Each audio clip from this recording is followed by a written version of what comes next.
ای مرد آگاه باش تا ناموست را از دست ندهی.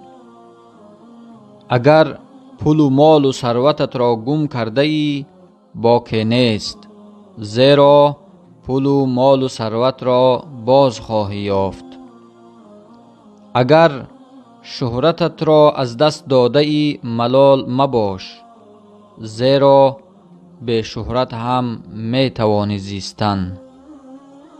اگر شخصی را که دوستش می داشتی از تو روی گرداند، هرگیز غمگین مشو، زیرا هیچ محبت جز محبت الله تعالی پاینده نیست. اگر سعادت و خوشبختیت را گم کرده ای مایوس مباش، زیرا سعادتی هیچ کسی پایدار نیست.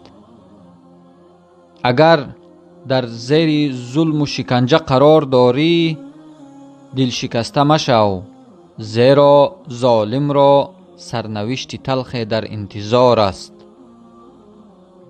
اگر حیات یکی از نزدیکانت را از دست داده ای حسرت مخور، زیرا سرانجام همه مرگ است.